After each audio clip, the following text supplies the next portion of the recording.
I wasn't completely sure why, but boredom had begun to set in. Raiding towns, stealing livestock, plundering treasure. It was all quite fun. The occasional knight climbing to my high eyrie for a spot of interesting challenge. But the monotony, that had begun to get to me. Playing with the knights before slaying them, making them dance around with riddled words was losing its appeal too. They were all so similar. There was some variation, of course, but you could only meet so many noble lords seeking glory, or money, or vengeance before they all started to blend together. After a while, you were asking the same questions, puzzling out the same old dumb answers, and it just wasn't fun anymore. Moodily, I scraped around my treasure hoard for a bit, not really looking for anything in particular, just something to pass the time. Suddenly, an old suit of armor caught my eye, and I remember the girl. That one had been interesting. A youngish woman, probably no more than 20, though it was hard to tell with humans. She had been clever. She played the game far better than most, though not all. Witty too, making several japes at my expense, even while weaseling out of directly answering my questions or solving my puzzles. Inevitably, of course, eventually she slipped up, and I added her fine armor to my collection. She fought well, using a great spear rather than a sword, like so many idiots who came to slay me. Kept me at bay, at a distance. And she was nimble too. 5 more like her, and I might even have had to resort to fire. Unfortunately, a tail swipe to the neck kills the skilled as easily as the fool. I never did manage to find out why she'd come, which was another reason she fascinated me. I'd gathered vaguely that it was something unusual, something new, a challenge, or a test of some sort.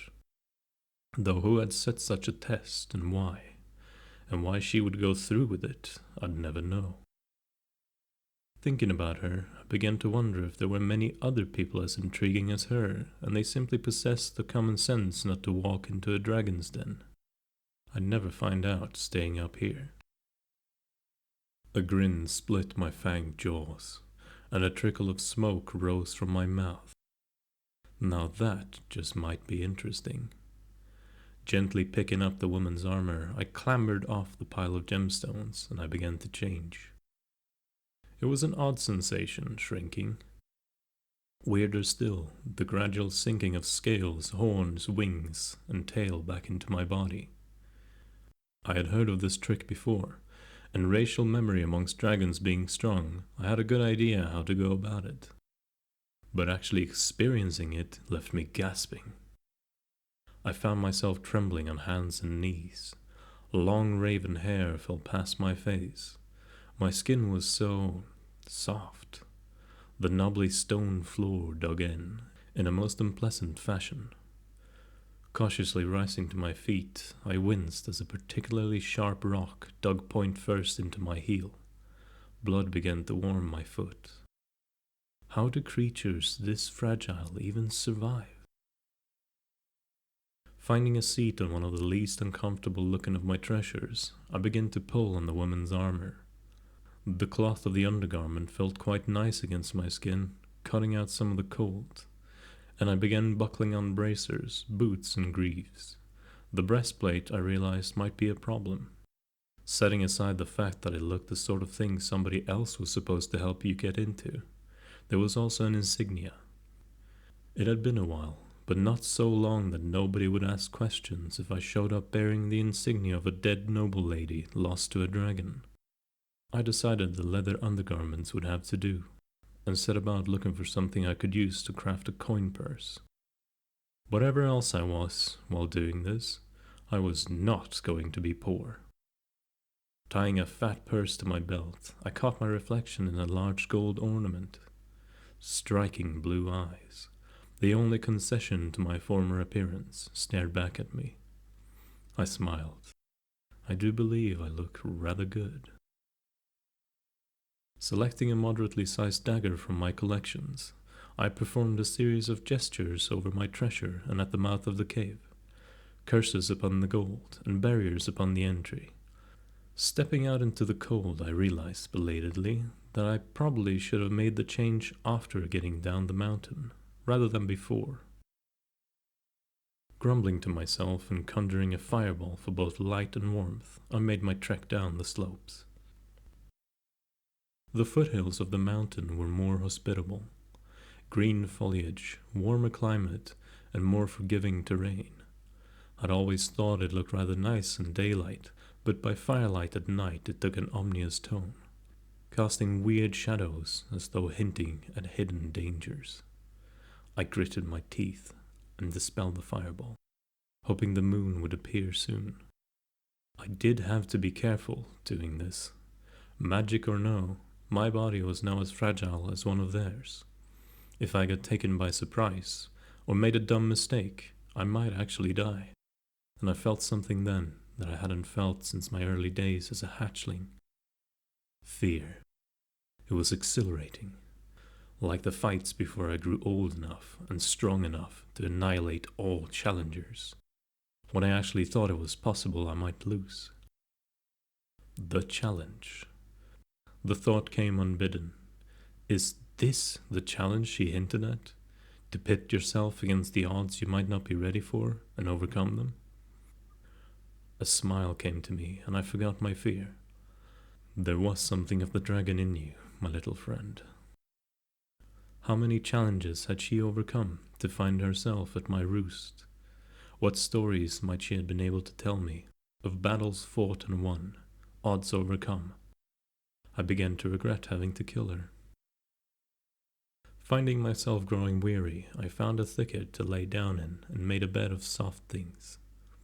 Human endurance, it seemed, is as limited as their skin is vulnerable. Drifting off to the sound of chirping creatures, I found it very peaceful. When daylight woke me, I groaned and covered my eyes. I hadn't been able to sleep long. I silently cursed the sun as I rose, brushing off leaves and moss. Almost, I conjured water from the air to quench my thirst, but paused. I knew there was a stream not far from here. Why not go find it? Another small challenge. I resolved to avoid using magic when possible. It would be more interesting to do things how human did. It took longer than I expected. An aerial view has a tendency to help with that sort of thing. But in an hour or so, I found myself drinking cool mountain water with cupped hands. It was wonderful. Now that I knew where I was, I resolved to follow the stream down to the town along its banks. It would help me avoid getting lost. My stomach grumbled, and I glanced at the fish in the stream. Sighing reluctantly, I conjured one out and cooked it. I'd buy proper gear later. It took 2 days following the stream before I came to the outskirts of the town. Evidently, my sense of distance was going to need as much work as my sense of direction. I wandered away from the stream towards the road leading into town. Climbing the wall would likely lead to awkward questions. A slow trickle of travelers moved along the road, 1 or 2 carts. A couple walking individuals or a group with packs. I hoped my lack of supplies wouldn't make me stand out. What I had not expected was the necessity of answering questions to a guard about who I was and why I was coming into town.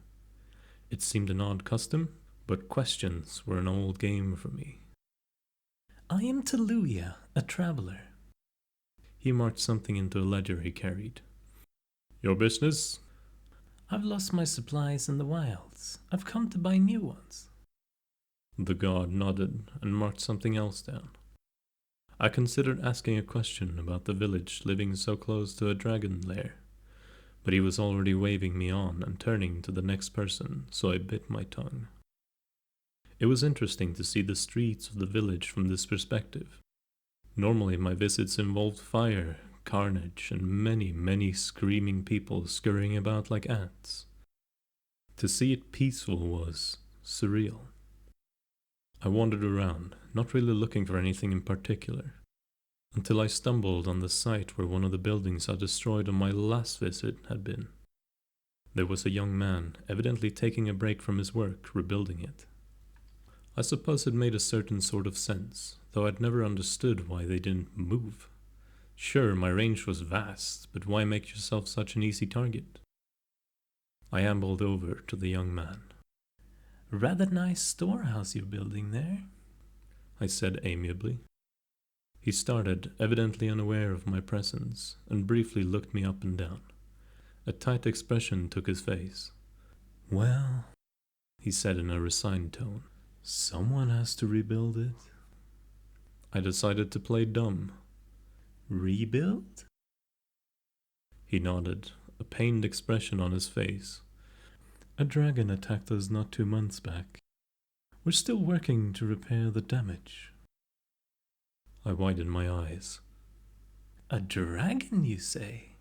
I didn't know there were dragons in the area." He gave me a suspicious look. I may have let too much of my buried amusement into my voice. He growled and made a cutting gesture with his hand before turning back to his work. I winced. That didn't go as well as I'd hoped. Putting the matter out of mind, I resolved to find the shop. I stopped the younger boy and asked if he could give me directions. He eyed me suspiciously, but said he would guide me to one for a silver penny. I narrowed my eyes at him. I may never have spent any of my money, but I knew a rip-off when I heard one. However, I didn't really want to bother wandering the streets aimlessly, so I growled under my breath and dug the coin out of my purse. His eyes brightened, and I saw something mischievous pass over his face momentarily, but I held out the coin. He reached for it, but I held it back. "After you take me to the shops. For all I know, you'll run off and leave me a silver penny poorer, and just as lost." He scowled, but nodded, and turned down a wide street. A few turns later, and we reached a bustling area, with various shops scattered up and down the streets. I plopped the penny into his hand and walked away, snickering at the look of surprise on his face.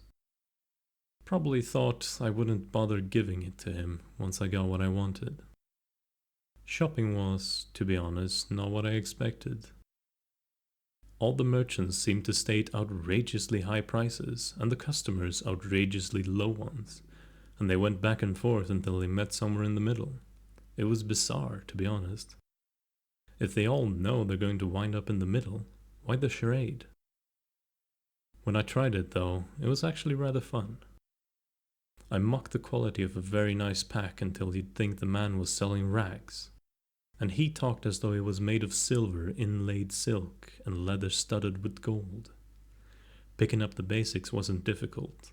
I soon had a very nice set of kit, and all at a fair price. Pack, bedroll, dried meats, fishing supplies, and some very interesting spices that caught my nose when I stopped for lunch. And then I noticed the boy from earlier. He was watching me with an eager expression on his face, and when he saw I'd caught my eye, he waved me over. I raised an eyebrow, but I didn't see any harm in it. "Yes?" I said when I got close enough. "You look like you're kitting up to be an adventurer, would you be?" And he shuffled his feet anxiously. "Needing a horse?" I had to consider that. I knew nothing about horses, apart from the taste. Not as good as sheep or ox. But a wannabe adventurer would probably want one for going long distances. There were usually horses staked somewhere on the mountain once the fool questers died. Not for the girl, though, which was interesting. Perhaps she sent it away, in case she didn't come back. "I suppose I might, at that," I said before the silence could get too long. "Would you perchance know where I could find a good one?" He nodded eagerly, glancing briefly at my purse and then away. I smiled. "I know the fee," I said, tossing him a silver penny. He'd upheld his end last time, so I figured I'd cut him a break. He caught it with surprise, and an odd expression flashed across his face, too quickly for me to read it.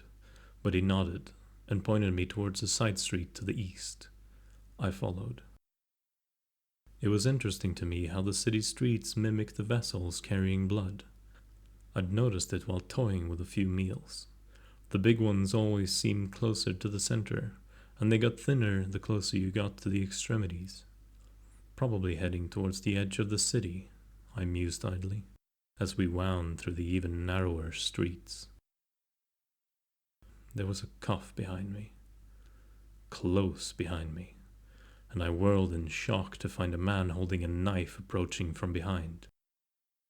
There was a shuffling behind me, and at a glance I saw another man striding with purpose towards the boy. Surrounded, some deep animal part of my brain said. But dragons don't run. I drew my dagger from its sheath, twisting it until the hilt rested between my middle and ring fingers, and the blade stretched down from my palm. Not ideal, having only one talon, but I'd never know how to fight as a human. Better to stick what you're used to. The man eyed me quizzically but smiled, clearly confident that I was an amateur who didn't know what she was doing. I smiled back, the battle excitement rising in my chest. Now here was a challenge.